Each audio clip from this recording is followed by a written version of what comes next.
animation established, we need to go in and start creating that level of believability and realism that we're really striving for. And the path to that goes through what's called the graph editor.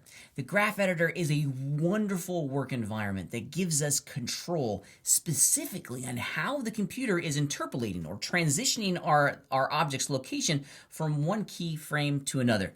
However, it is an intimidating environment at first. It requires us to physically see our animations through a very technical lens, and it's going to take some practice getting used to.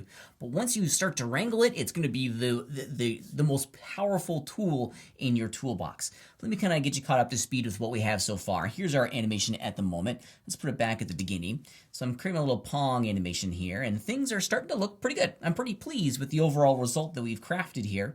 However, if you look real carefully at that central cube, it doesn't look like it's like hitting the paddles. It looks like it's scooping off of it, like it's got this really big curve. You know, I have a really great way of visualizing this. Let me show you something here that's really kind of cool. So I got my little interior cube selected. And if we go over into our object properties, check this out. This is pretty neat. We have a section here, we have a section here called motion paths.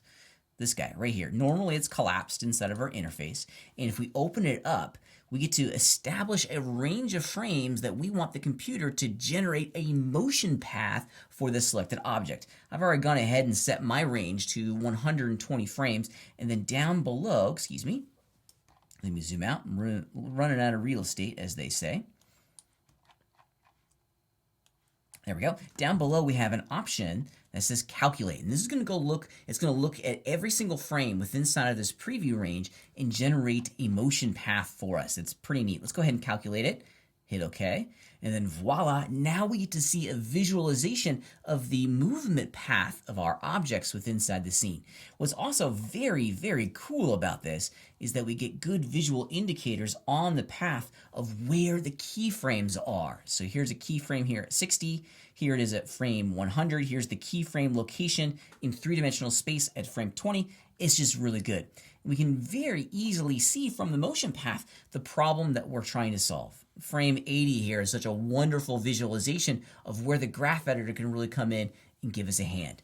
The animation of our cube comes from the left, and then it hits the block here at frame 80, but it doesn't make an angular hit. It makes this really kind of curved, arced motion path, which is cool. We always love arcs, but in this particular moment, we don't want to produce the illusion that it's sliding off the block. We want it to produce the illusion that it's bouncing off the block. So this needs to be more of a V-shaped here on frame 80. Thus enter the graph editor, because that's our environment that will give us opportunity to adjust how the computer is interpolating between the keyframes and producing the result that we're after. Let me just clear my motion paths here real fast by returning to the area in which I turned them on and click on the X. There we go. And now they're all gone. And let's go into the graph editor. Now the graph editor is a workspace. It's a sheet, a form, if you will, inside of our animation toolkit. You can find the graph editor pretty much in any area inside of the Blender interface. If you go to this icon right here, this is going to allow us to change this panel, if you will, into any number of different properties and toolbars and panels across the entire application.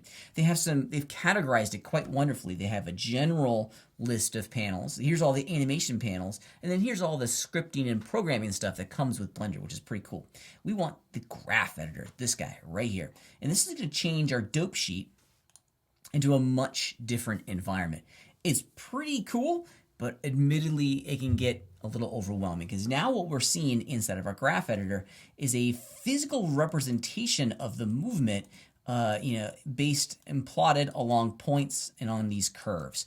Let's make sure I got my cube selected here, and I think I'm just going to go in and find a channel that I know I'm working with, like X location.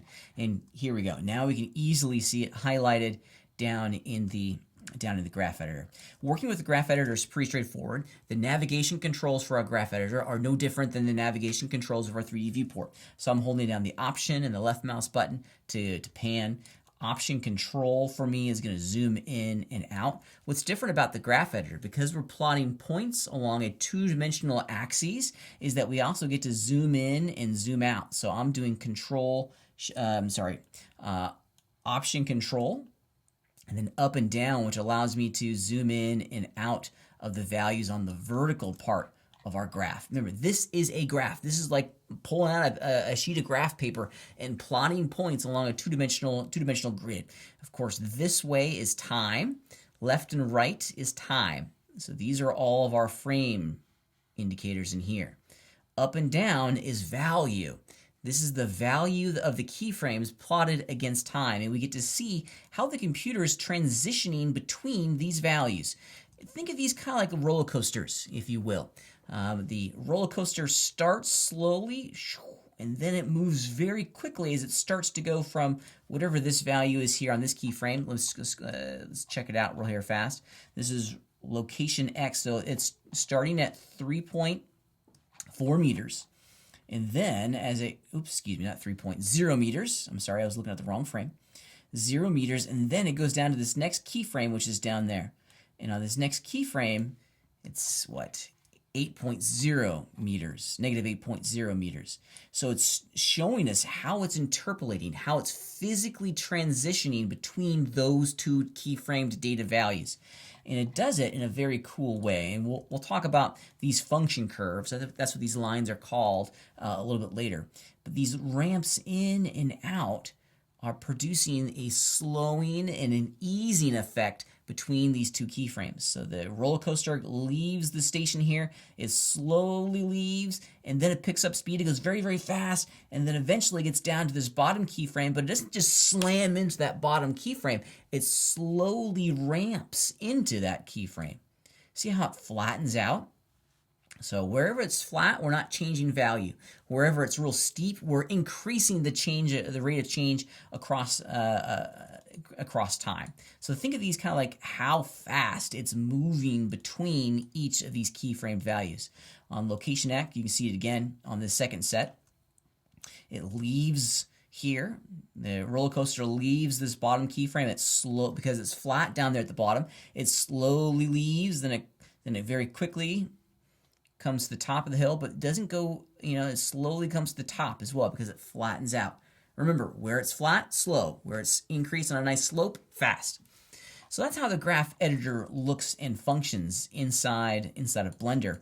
It's pretty straightforward. The only thing that's really kind of odd is the navigation controls. It's going to take some practice getting used to it. Here's a great little keyboard shortcut. If you hit the home key on your keyboard, it's going to fit the selected function curve inside of your view itself, which is pretty neat. If you hit the period key on your number pad, it's going to try to fit everything, try to fit the entire view range inside of your graph editor like that. So some handy dandy keyboard shortcuts. What's also helpful is having your list open inside the graph editor. That way you can very quickly go in and select the channels that you want to work with and have them visualized inside of your scene itself. Inside of the graph editor, I apologize. Because it's going to show you the function curves for each of the channels that you have information on. So for this particular one, it's just location X and location Z, which makes a lot of sense. Okay, there's the graph for location Z. Now we can go in and adjust these, and that's what's cool about working with the graph editor, is that we can go in and make some small adjustments to the location of the keyframes, much like we did in the dope sheet. We're going to change the handles here in a second, but if we just wanted to work with the keyframes, you could of course select the keyframes, drag out a box, grab the keyframes, then hit the G key.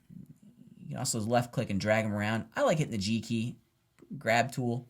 A couple different ways of changing the keyframe. Now, keep in mind, if you drag left and right, you're changing the keyframe's location on the timeline. So you're changing the timing of this, okay? And if you move the keyframe up and down, you're now changing the value that's been associated with that keyframe. Let me show you that real fast. I'm going to go to this keyframe here. Now look at its location inside of our three-dimensional view. I'm going to zoom in here a little bit. As I change, I'm just going to hit the grab key. As I change the keyframe's location on the graph, you can see that I can have a very small fine-tuned adjustment to where it is, where it's ended up. So we've got some pretty powerful functions in here. We can change our keyframes after they're created. Grab, X. I like to work with a little bit of accuracy there with the grab tool. It's pretty neat. It's a whole lot of fun. You can also grab multiple keyframes across multiple channels. This is something that I find myself doing all the time. If I wanted just to globally make things longer or shorter, it's a great way for me to very quickly go in and adjust the location of all of these keyframes. So the graph editor is going to give us an environment where we can make the changes that we need to make to get the illusion that we're after. Fine details. The dope sheet is all about blocking out the large kind of chunks of information. And the graph editor gives us that fine, detailed control of how all of our objects are going to be moving and animating with inside of our three-dimensional scene.